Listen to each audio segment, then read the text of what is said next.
Trong thế giới tận thế này, một bữa cơm đầy đủ thật sự khó đến mức nào. Người phụ nữ liên tục tạo ra tiếng ồn lớn. Sau khi thành công thu hút con hươu hoang, kẻ phục kích bên cạnh lập tức ra tay, hoàn thành một cuộc đi săn, ít nhất phải có 3 người phối hợp. Tiếp nối diễn biến tập trước, Negan và Maggie lẻn vào thành phố chết. May mắn, họ gặp được những cư dân địa phương và nhanh chóng liên minh với nhau. Cô gái tóc xoăn Eva nhớ lại khi đại dịch xác sống bùng phát, cô chỉ là một đứa trẻ. Tốc độ lây lan của virus vượt xa mọi tưởng tượng. Xác sống không bò lên từ mặt đất mà như rơi xuống từ bầu trời. Một số người sống sót đã chờ đợi quân đội đến giải cứu, nhưng đáng buồn thay, họ không cứu bất kỳ thường dân nào. Thay vào đó, họ cho nổ tung tất cả các cây cầu và đường hầm dẫn ra bên ngoài, biến nơi này thành một thành phố của người chết. Ban đầu, những người sống sót chỉ tụ tập lại để tự bảo vệ mình, nhưng rồi bọn cướp xuất hiện. Dưới sự cai trị của Krat, hắn cưỡng ép tập hợp đàn em, đi khắp nơi đốt giết, cướp bóc. Bất kỳ ai phản kháng chỉ có một con đường chết. Eva và những cư dân này không thể chịu đựng thêm nữa. Họ trở thành mục tiêu bị săn đuổi khắp nơi. Khi biết Maggie muốn giải cứu những đứa trẻ bị giam giữ, mọi người đều chùn bước. Bởi hang ổ của bọn cướp được xây dựng trong một đấu trường kiên cố. Mỗi ngày, chúng gây ra tiếng ồn lớn thu hút hơn một nửa số xác sống trong thành phố, biến chúng thành một bức tường sống bảo vệ. Muốn lẻn vào gần như là điều không thể. Maggie hỏi, có thể đi qua cống rãnh không? Eva lập tức từ chối. Trước đây, quân đội đã ném toàn bộ thi thể xuống đó. Mọi ánh mắt đổ dồn về Tommy, người duy nhất từng thoát khỏi hang ổ của Krat. Eva rất phấn khích, đã đến lúc phản công rồi. Nhưng Tommy dập tắt hy vọng đó. Hắn hiểu rất rõ, với thực lực hiện tại, họ không thể chống lại lũ điên kia. Đúng lúc này, Negan lên tiếng, phá vỡ bầu không khí nặng nề. Hắn kể về một thế lực từng rất mạnh, nhưng vì kẻ lãnh đạo quá tàn bạo, các thuộc hạ đã liên kết lại và lật đổ hắn. Tommy nghe xong bắt đầu dao động. Hắn quyết định sẽ thử thuyết phục những người khác. Đầu tiên, hắn tiết lộ một bí mật. Có một nhà ga bỏ hoang không xa, với đường hầm dẫn thẳng vào đấu trường. Negan hiểu rõ kiểu người như Krat. Sau khi Tommy trốn thoát, hắn chắc chắn sẽ canh giữ lối vào. Maggie đưa ra một kế hoạch táo bạo, dùng Negan làm mồi nhử dụ Krat rời khỏi đấu trường rồi bắt hắn. Nhưng mọi người cho rằng quá mạo hiểm, chỉ cần thất bại, tất cả sẽ chết. Maggie không đồng ý, cô nổi giận. Vì con trai mình, cô sẵn sàng đánh đổi tất cả. Câu nói ấy rõ ràng không quan tâm đến sự sống sót của người khác. Thấy tình hình căng thẳng, Negan đứng ra giảng hòa. Hắn đề nghị mọi người nghỉ ngơi trước, kế hoạch sẽ tính sau. Trong khi đó, những chiếc xe tiến vào một đấu trường khổng lồ, nơi bị bao quanh bởi vô số xác sống. Hai bên hành lang bên trong là những bể kính chứa đầy đầu người chết. Đó chính là tác phẩm của Krat. Hắn bắt Nick, người thực thi pháp luật, đưa về đây. Chứng kiến cảnh tượng tàn nhẫn đến kinh hoàng, Nick không khỏi lo sợ cho số phận của mình. May mắn thay, địa vị của anh không thấp, nên tạm thời chưa bị Krat tra tấn. Với hương vị thức ăn lan tỏa và âm nhạc du dương, Krat chậm rãi bước vào. Trên tay hắn là huy hiệu của Nick. Hắn không tra khảo ngay mà giả vờ trò chuyện, tại sao lại đến đây? Những người khác đâu rồi? Nick chỉ im lặng. Krat bình thản mở nắp đĩa thức ăn, một miếng thịt bò nướng khổng lồ. Trong thời tận thế, đó là thứ xa xỉ bậc nhất. Hắn tự hào nói mình là chuyên gia năng lượng. Việc đầu tiên khi đến đây là tìm năng lượng mới. Nguồn khí metan từ xác chết trong cống đã trở thành năng lượng vô tận cho hắn. Rồi hắn lấy chìa khóa còng tay ra, yêu cầu Nick ngoan ngoãn hợp tác. Nhưng bất ngờ, từ miếng thịt bò chui ra những con côn trùng ghê tởm. Krat nổi giận, hắn trút toàn bộ cơn tức lên người chuẩn bị bữa ăn. Hắn thô bạo nhét chìa khóa còng tay vào miệng người đàn ông, đánh đập dã man rồi đẩy thẳng xuống ban công. Nick cau mày, không khỏi kinh sợ khi chứng kiến sự tàn bạo của Krat. Không lâu sau, Nick đã có cơ hội tự trải nghiệm. Trong đấu trường, Krat dùng mặt nạ xịt một loại khí vào Nick, điều này khiến các giác quan thần kinh bị rối loạn. Khi tầm nhìn dần trở lại, thì thấy xác sống đã lao đến. Dù bị còng tay vào cột, nhưng với sức lực mạnh mẽ, Nick chống trả điên cuồng. Anh nhớ đến chiếc chìa khóa mà người kia đã nuốt. Nick cắn răng rạch bụng xác chết để lấy chìa khóa ra. Thì trong lồng đã thêm mấy thây ma. Nick đã được tự do, vội cúi xuống cởi giày ra làm vũ khí. Đế giày cứng trở thành thứ sắc bén nhất. Sau hàng loạt đòn tấn công dồn dập, tất cả xác sống đều gục xuống. Tiếng reo hò vang dội như sóng thần. Krat khá hài lòng với màn trình diễn này. Đối với hắn, những màn tàn sát như thế này chính là liều thuốc kích thích cho thuộc hạ sau bao ngày bị mài mòn ý chí. Hắn kể về quá khứ, khi đi kiếm thức ăn trở về, vợ và 3 đứa con của hắn đã bị ăn thịt. Kể từ đó, hắn học cách sinh tồn bằng mọi giá và làm cho mỗi một người đi theo hắn đều phải mạnh mẽ. Vừa nói xong, hắn đột nhiên ra lệnh tháo giày Nick ra, vì trong trận chiến trước, Nick đã cố tình bảo vệ chân trái. Krat lập tức nhận ra điều bất thường, và đúng như hắn đoán, trong đế giày là một lá thư. Nick viết gửi cho vợ, chứa đầy tình yêu và sự hối tiếc, nhưng cũng chính nó trở thành điểm yếu chí mạng.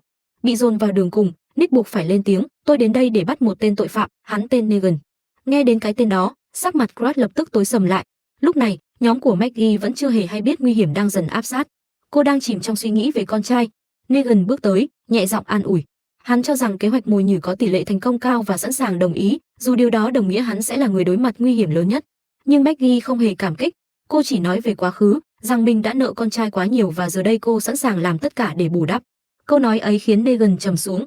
Hắn nhớ về vợ con mình, từng bị kẻ thù truy sát, hắn đã chủ động rời đi một mình để bảo vệ họ. Kể từ đó, gia đình luôn là nỗi ám ảnh trong lòng hắn. cho đến khi hắn gặp một cô bé không thể nói chuyện. Toàn bộ tình cảm dành cho con gái, hắn dồn hết vào cô bé ấy Nini, và cô bé cũng không làm hắn thất vọng. Dù không thể nói, nhưng ánh mắt và hành động của Nini luôn thể hiện sự gắn bó sâu sắc. Nhưng giờ đây, người chú đó lại đang ở thành phố chết, mãi chưa trở về. Nini bất lực, quyết định tự mình đi tìm. Nhìn ra bờ biển, cô bé phát hiện một chiếc hộp nhựa lớn, và rồi, một mình cô bé vượt qua eo biển, tiến vào thành phố chết chóc. Nơi đây xác sống nhiều hơn bất cứ nơi nào cô từng thấy. Hoảng loạn, cô bé bỏ chạy rồi ngã xuống đất. Con búp bê khủng long rơi khỏi tay đó là món đồ chơi yêu thích nhất của cô. Khi lấy hết can đảm quay lại nhặt, một kẻ qua đường đã nhanh tay nhặt nó trước. Nini không bỏ cuộc, lén lút bám theo đối phương. Đêm buông xuống, kẻ nhặt xác quay về nơi trú ẩn của Maggie. Hóa ra hắn là người trong nhóm của Tommy. Khi Maggie nhìn thấy con búp bê trong ba lô, cô lập tức nhận ra điều gì đó. Con gái nuôi của Negan cũng có một món đồ chơi y như vậy. Cùng lúc đó, trong bếp, Negan đang tìm vũ khí cho kế hoạch ngày mai. Bất ngờ, một gã đàn ông to béo xuất hiện phía sau. Hắn phản đối kế hoạch mồi nhử, nhưng Negan không quan tâm. Tommy đã quyết định kế hoạch sẽ được thực hiện. Giọng tên béo trở nên đầy đe dọa. Hắn muốn Negan và Maggie rời khỏi đây. Rồi hắn đưa ra một tờ truy nã của Negan. Trên đó nói rằng Negan rất tàn bạo và giỏi thao túng tâm lý. Negan lạnh lùng đáp, tôi sẽ không đi đâu cả, và cảnh cáo đừng để người khác biết chuyện này. Nhưng tên béo vẫn không chịu lùi bước. Negan trực tiếp cầm chảo lao vào. Chỉ vài đòn đã làm trán đối phương đầy máu. Cú ngã cuối cùng, hắn đập đầu vào ống thép. Đối với sự thất bại của chính mình, bạn không có quyền oán trách. Không chút do dự, Negan thẳng tay kết liễu hắn. Để giữ được liên minh, kẻ biết quá nhiều buộc phải chết. Bên ngoài, Maggie cầm con búp bê của Nini lặng lẽ bước ra. Cô lấy que diêm, chuẩn bị thiêu hủy nó, bởi nếu Negan nhìn thấy, hắn chắc chắn sẽ từ bỏ kế hoạch để đi tìm con gái nuôi. Nhưng Maggie không biết, trong bóng tối gần đó, Nini đang lén nhìn. Cô bé nhận ra ngay con búp bê của mình, bởi vì khi Negan tặng, phần bụng đã bị rách và được chính tay Negan cẩn thận băng lại từng vòng. Đó là lý do cô bé trân trọng nó đến vậy. Ngọn lửa cháy lên, Maggie đứng lặng, ánh mắt dao động. Sáng hôm sau, sương mù dày đặc bao phủ toàn thành phố, nhưng kế hoạch vẫn bắt đầu. Mọi người chuẩn bị vũ khí. Chiến tranh đã cận kề. Có người nhận ra tên béo đã biến mất, tìm khắp nơi vẫn không thấy. Negan bình thản nói dối, hắn có lẽ đã bỏ đi một mình. Tommy cũng cho là hợp lý, ai không thích có thể rút lui. Chỉ có Maggie đứng đó, lo lắng, bởi chính tay cô đã đốt con búp bê tối qua. Nhìn Negan đang chuẩn bị chiến đấu, cô suýt nữa nói ra sự thật, nhưng rồi vẫn im lặng. Với tình hình hiện tại, nếu Negan lùi bước, thì tất cả nỗ lực của mọi người sẽ vô ích. Trên con đường đổ nát âm u, xác sống lảo đảo khắp nơi. Cả nhóm Maggie lặng lẽ rời khỏi trại. Ngay lúc chờ đợi, cô phát hiện cống thoát nước liên tục sủi bọt. Tommy giải thích đó có thể chỉ là đánh lạc hướng. Dưới sự dẫn dắt của Tommy, đoàn người tiếp tục tiến vào nhà ga, rồi đi qua đường hầm ngầm, hướng đến đấu trường của bọn cướp.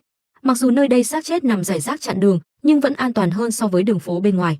Cuối cùng, họ tiến vào tầng hầm đấu trường. Nơi này từng được Crush dùng làm khu giam giữ. Máu vương vãi khắp nơi, nhưng không một bóng người sống. Maggie ngày càng lo lắng cho con trai. Khi đến căn phòng cuối hành lang, họ phát hiện một cậu bé, cả người đầy máu. Negan tiến tới nâng mặt cậu bé lên. Không phải con trai cô. Maggie thở phào. Theo kế hoạch ban đầu, Negan sẽ làm mồi nhử dụ Crush. Maggie lái xe vòng ngoài đánh lạc hướng. Tommy và những người còn lại cứu trẻ em. Trước khi đi, Negan không quên an ủi Maggie, chúng ta sẽ cứu được con trai cô. Câu nói ấy khiến Maggie suýt bật khóc. Cô gần như đã nói ra tất cả, nhưng cuối cùng vẫn nuốt lại. Sau đó, Maggie một mình đến bãi đỗ xe, chọn đại một chiếc, chui vào. Khi cô lấy ra công cụ và chuẩn bị khởi động, bất ngờ nhìn thấy một bóng người Nini. Thì ra, cô bé đã lặng lẽ theo họ từ đầu. Maggie xấu hổ, liền lao ra khỏi xe đuổi theo. Trong khi đó, thủ lĩnh bọn cướp Crush bước vào phòng thu của đấu trường. Chỉ thấy hắn đưa cho cậu một chiếc đĩa CD, rồi kiên nhẫn hướng dẫn cách sử dụng. Hắn còn lấy ra một viên kẹo, nói, máy sẽ phát nhạc sau 5 phút nữa. Đúng lúc đó, ngoài cửa vang lên một tiếng huýt sáo quen thuộc. Hắn trở nên hưng phấn đến cực độ, bởi hắn biết người vừa đến có thể là ông chủ cũ Negan. Theo kế hoạch, lúc này Maggie đáng lẽ đã lái xe đến đón, nhưng Negan lại nhìn thấy vũ khí Maggie để lại trong xe. Hắn lập tức hiểu kế hoạch có vấn đề. Không chần chừ, Negan thay đổi chiến lược, chơi trò mèo vờn chuột với Crush. Nhưng Crush lại bình tĩnh một cách đáng sợ, như thể mọi thứ vẫn nằm trong tầm kiểm soát của hắn. Ở phía bên kia, Maggie đuổi theo Nini, vô tình chạy thẳng vào trung tâm đấu trường. Tại đây, cô gặp lại nhóm của Tommy và họ mang đến một tin tức đáng sợ, không tìm thấy bất kỳ tên cướp nào. Khi đếm ngược 5 phút kết thúc, âm nhạc đột ngột vang lên khắp hội trường. Mọi người sững sờ, không thể nào tưởng tượng được chuyện gì sắp xảy ra. Không biết ai thắp một ngọn nến ở lối vào, một ngọn lửa đã đốt cháy đường ống khí bên dưới.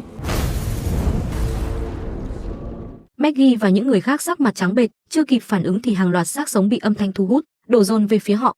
Cả nhóm hoảng loạn tìm đường thoát. Hóa ra Crush đã giăng bẫy từ lâu, tất cả chỉ đang chờ họ tự chui vào. Và bọn chúng đã nhanh chóng chạy ra bãi đỗ xe, chia nhau lên chiếc xe, rời khỏi đấu trường đầy thây ma này. Còn lại, địa ngục chính thức bắt đầu. Negan lúc này đã hiểu kế hoạch hoàn toàn thất bại. Hắn chỉ có thể âm thầm ẩn mình trong bóng tối chờ cơ hội. Nhưng Crush không chơi theo cách bình thường. Hắn không rời đi cùng đám đàn em, chỉ để lại hai người tiếp tục trò chơi với Negan. Đối với hắn, cuộc gặp lại này đã được mong chờ từ rất lâu. So với Negan, tuy bị động nhưng vẫn rất bình tĩnh, thì Maggie và nhóm của Tommy rơi vào tình thế tuyệt vọng. Xung quanh đấu trường, mọi lối ra đều bị xác sống tràn vào. Mọi người chỉ có thể lùi lại, vô tình bị dồn ép vào bên trong. Không còn lựa chọn, chỉ có thể chiến đấu, giết một con đường máu giữa hàng ngàn xác sống. Nhưng ngay từ những phút đầu, những cư dân đã bị thây ma xé xác, nuốt chửng. Maggie điên cuồng chém giết, tàn sát hết đám thây ma bên cạnh, nhưng với nhân lực quá ít, quá yếu, Tommy cũng bị cuốn vào biển xác sống. Maggie nhận ra, cứ tiếp tục như vậy tất cả sẽ chết. Cô còn phải cứu con trai mình. Nhìn xung quanh, cuối cùng cô tìm thấy một lối thoát. Nhưng đúng lúc đó, cô thấy Nini vẫn đang kẹt lại giữa đấu trường. Maggie hét lớn gọi mọi người rút lui, trốn vào. Sau khi khóa cửa lại, họ dựa vào hàng rào kẽm gai dọn dẹp đám thây ma. Nhưng số lượng quá nhiều, sớm muộn hàng rào cũng sẽ bị phá vỡ. Trong khoảnh khắc tuyệt vọng, Maggie nghĩ ra một cách, tháo các tấm chắn kim loại, cả nhóm hợp sức tạo thành một vòng phòng thủ. Ít nhất, họ sẽ không bị giết ngay lập tức. Nhưng Eva sơ ý để lộ khoảng trống, một con xác sống lọt vào. Thời điểm quan trọng, Tommy xuất hiện, anh vẫn còn sống. Nhờ Tommy dẫn đường, họ đã thoát khỏi đại sảnh. Đáng tiếc, chỉ còn lại 4 người họ sống sót. Những cư dân khác đã bị giết sạch. Họ không suy nghĩ nhiều, chạy vào một căn phòng. Bên ngoài, xác sống đập cửa liên hồi. Cả nhóm lập tức dồn sức chặn cửa bằng một thùng sắt nặng, nhưng họ đều hiểu, cách này cũng chặn luôn hy vọng trốn thoát. Maggie nhìn lên bảng chỉ dẫn trên tường. Lối thoát duy nhất hiện tại là cống ngầm.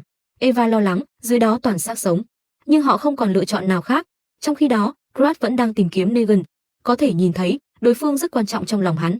Khi bước qua một cây cầu sắt, cuối cùng hắn cũng gặp lại ông chủ cũ Negan, nhưng điều bất ngờ là Crush chủ động bỏ vũ khí.